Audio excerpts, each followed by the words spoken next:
This is GM Word of the Week, and I'm Fiddleback. Haunted House. If you haven't figured it out by now, we here at the Word of the Week enjoy Halloween. We're not fanatical about it. We were never goths in high school. We never painted our nails black and wore the latest Nightmare Before Christmas fashions from Spencer's Gifts.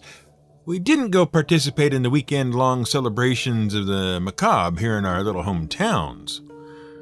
But we do like Halloween. Carving pumpkins? Fun.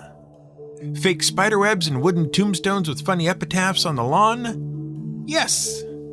Evening hay rides and corn mazes? Oh yeah. And of course, haunted houses. We love ourselves a good haunted house, or even a lousy haunted house. Haunted houses can be a lot of fun. We were reminded recently of haunted houses, and not just in the context of Halloween coming and the need to come up with 5 scripts related to ghosts, haunts, and spooks.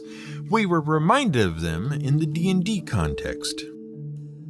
Earlier this year, Wizards of the Coast released the latest giant hardcover super adventure module for Dungeons & Dragons, Ghosts of Saltmarsh. Well, we say module. It's actually a kind of anthology, a collection of updates of older adventure modules for older editions of D&D and from various years. There's the Styes, Salvage Operation, and Tummarot's Fate from 3rd edition era Dungeon magazine published throughout the 2000s. The basic D&D module Isle of the Abbey from a 1992 Dungeon magazine issue, and, of course, the 3 modules that started the whole Saltmarsh thing: The Sinister Secret of Saltmarsh, Danger at Dunwater, and The Final Enemy. Those are the so-called Saltmarsh trilogy. Now, The Sinister Secret of Saltmarsh and the trilogy of adventure modules it spawned back in 1981 were actually pretty important in the grand scheme of D&D history. See, at the time, Dungeons & Dragons was growing in popularity, and Gary Gygax and his company TSR was looking to expand into overseas markets. Gary was a grassroots kind of guy. His approach to reaching new markets was to partner with people in those communities to distribute TSR products.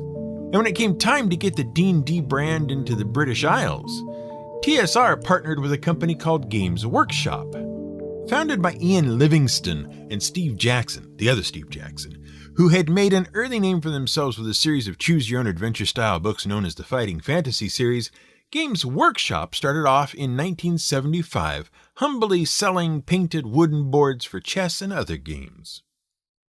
Once they partnered to distribute Dungeons & Dragons, their operations began to grow, and eventually they got big enough that Gygax wanted to merge them with TSR and make them their distribution wing in the United Kingdom. But Games Workshop had other ideas. See, in addition to distributing Dungeons & Dragons, they were printing their own gaming fan magazine. They were also involved in publishing games from other companies for the UK market, games like Call of Cthulhu, Traveller, RuneQuest, and the Middle-earth role-playing game. And they'd even invested in the company that made miniatures, Citadel Miniatures. They didn't want to become an arm of TSR and limit their options. And so the merger fell through and TSR had to find a new way to get their products into the UK. Enter Donald Joseph Turnbull.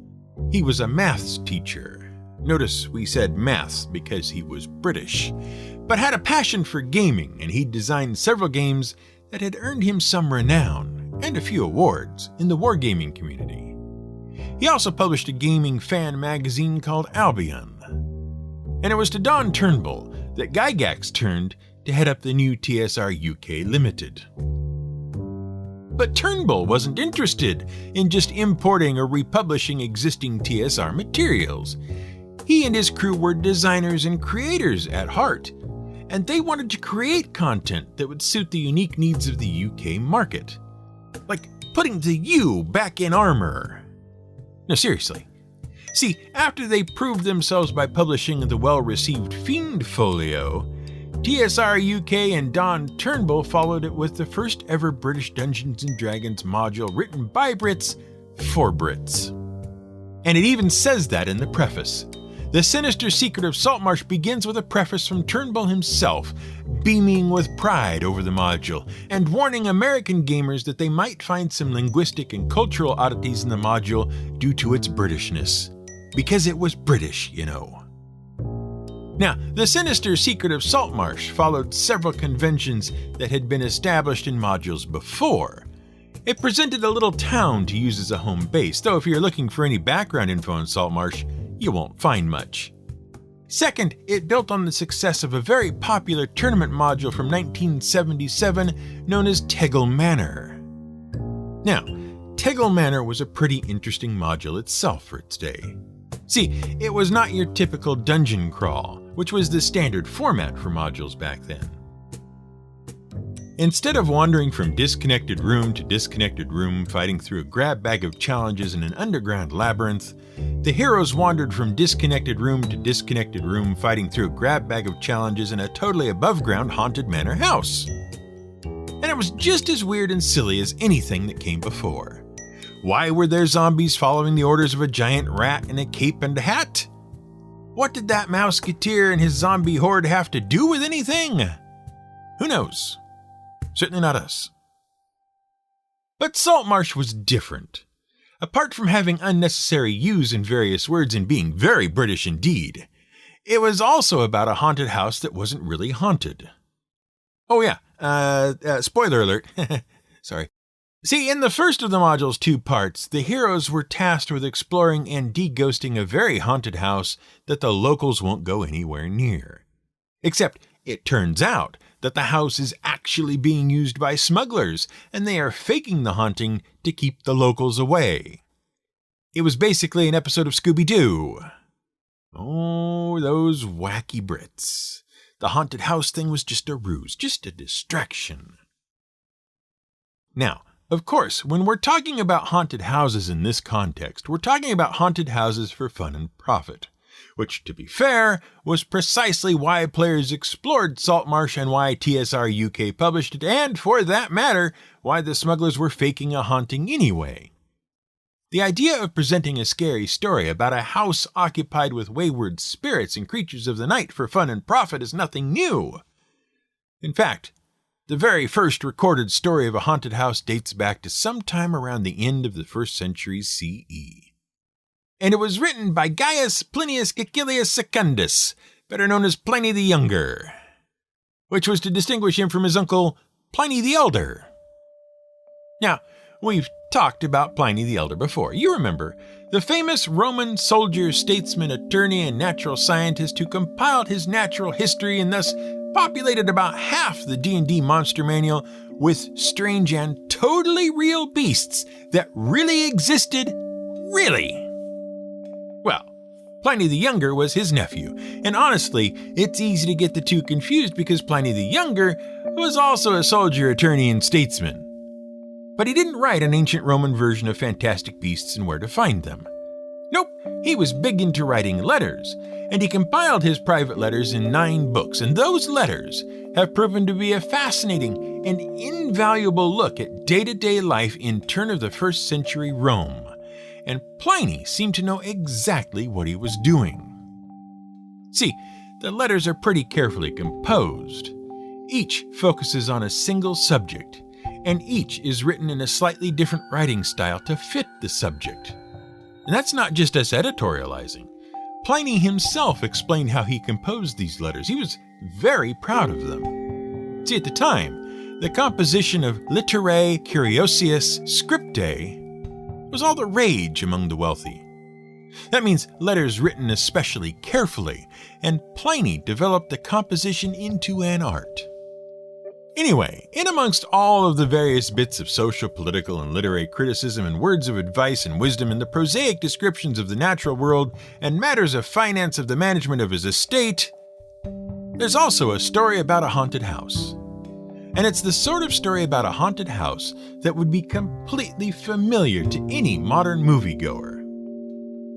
Pliny presents the whole thing as a sort of weird but maybe true thing, and he prefaces it by wondering about the existence of ghosts and whether the whole experience he's about to recount may be real.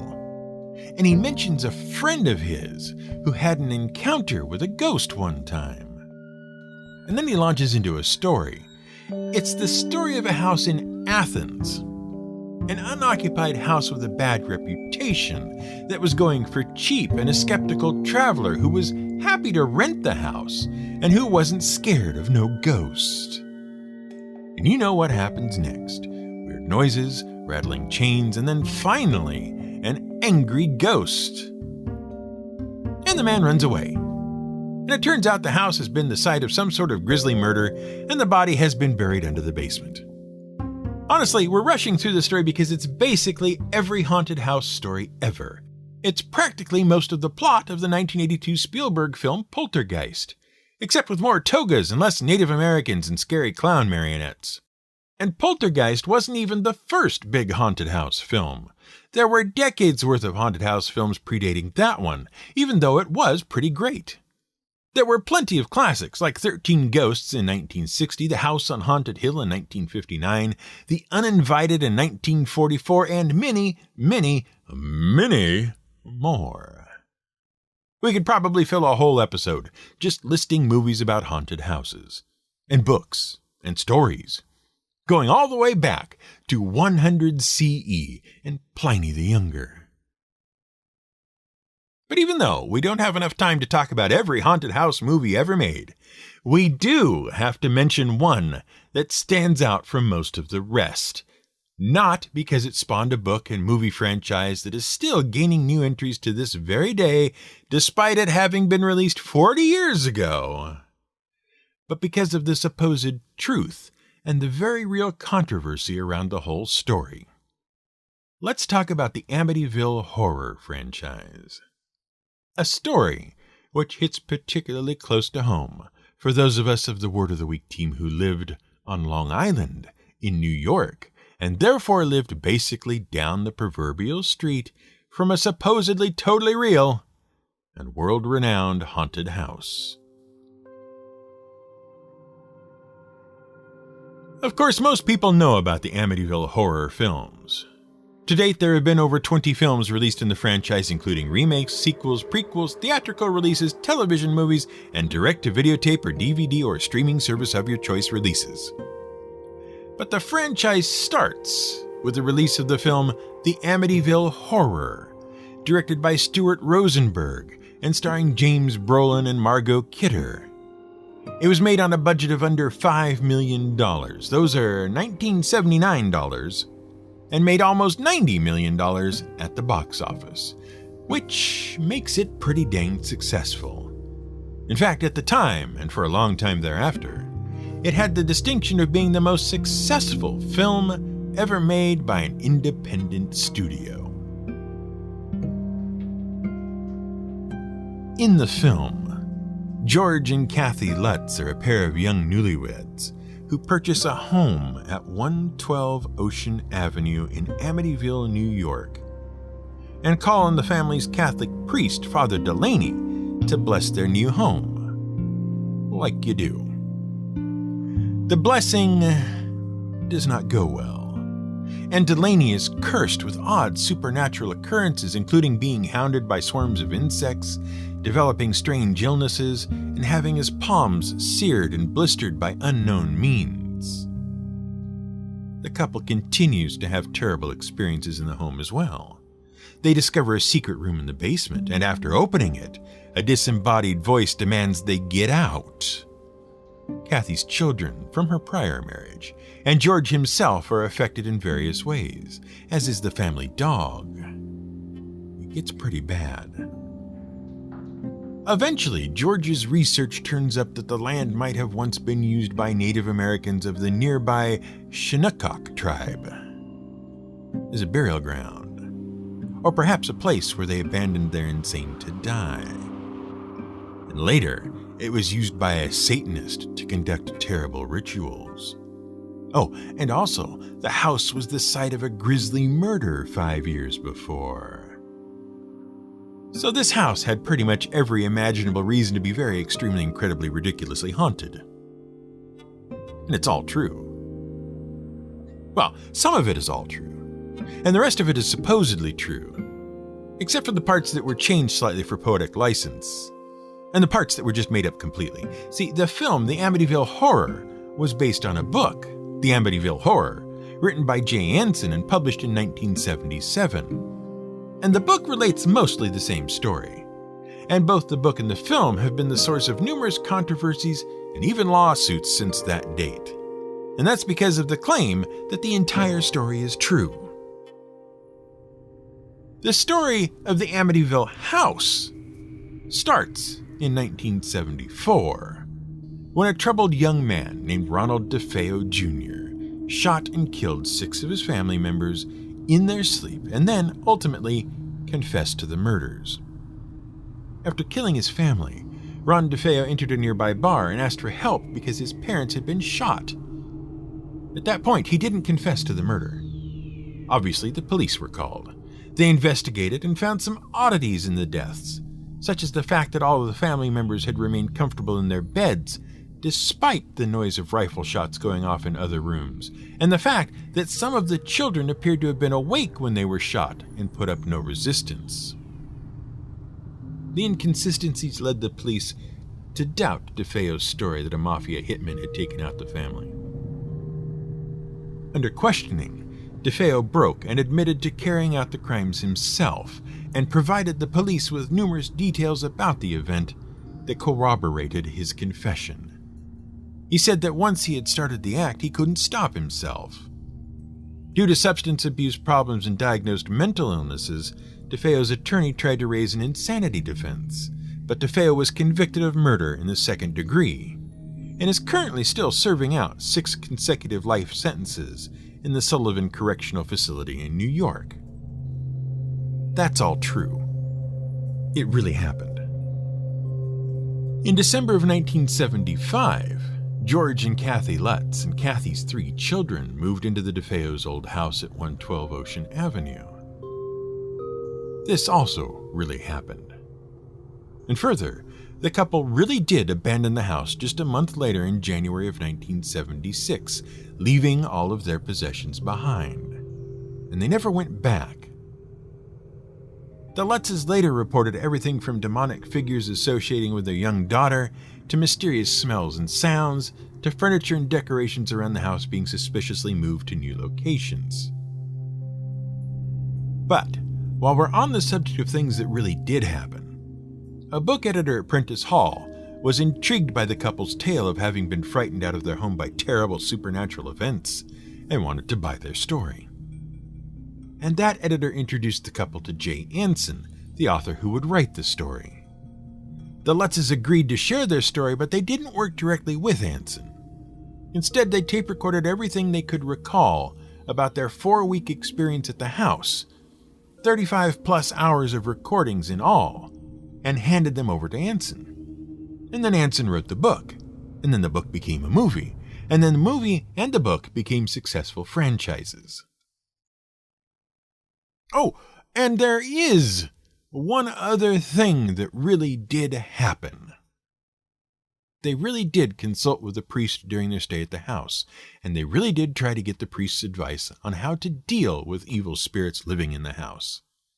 And we know that because the priest did eventually come forward. For a long time, he tried to keep his identity quiet, but he, Father Pecoraro, as he was named in the book, gave one interview regarding the Amityville events. He did it on a documentary television series that investigated numerous paranormal events called In Search Of, a series that was hosted by Leonard Nimoy of Star Trek fame, and whose recent revival is hosted by Zachary Quinto, who played young Leonard Nimoy in the J.J. Abrams remake of Star Trek. The series enjoyed a great deal of popularity due to Nimoy's involvement, and Nimoy even wrote a few episodes himself, including an interesting one about whether mad artist Vincent van Gogh was really as mad as they say. But we digress. Jay Anson and the Lutzes have been accused of a lot as a result of the Amityville horror. The Lutzes were accused of making the whole thing up as a massive hoax to get rich or gain popularity. There were even lawsuits and countersuits between Ron DeFeo's attorney and the Lutzes over the hoax, with a lot of weird and nefarious motives assumed, It's been a very ugly case, and one author, John G. Hones, has been researching the whole matter doggedly and adding more and more books to the whole franchise.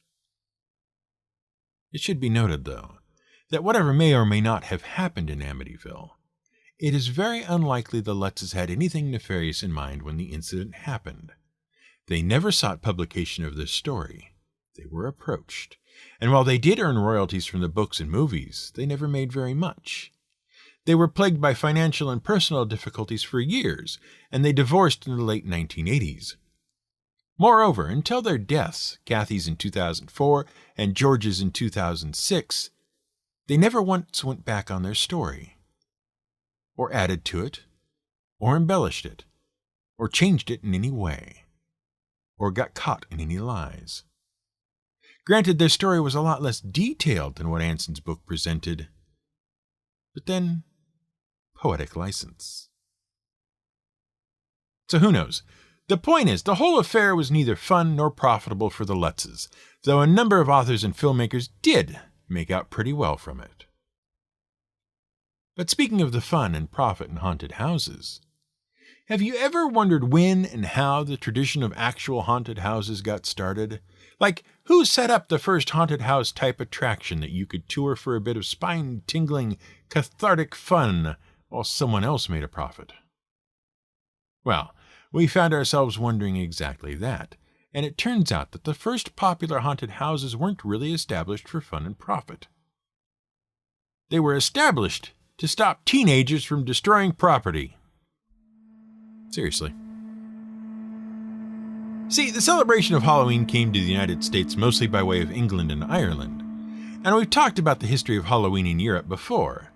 But what happened in the 1840s was that there was a massive famine, the Irish potato famine, in Europe, and huge numbers of Irish settlers came to the United States. And they brought their Halloween traditions of wearing masks and carrying effigies and begging for pennies with them.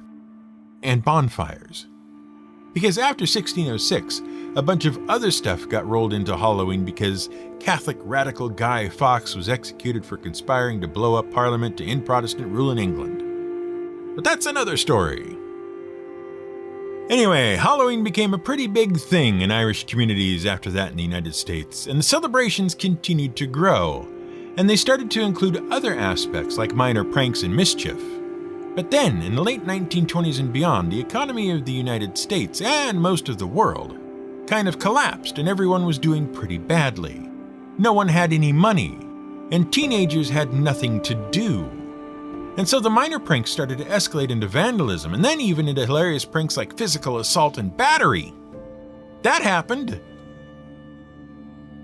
Various communities struggled to find organized events for young people, especially on Halloween, because they were becoming so destructive. One organized event was communal trick-or-treating events. Yes, that's how community trick-or-treating actually got started in the U.S.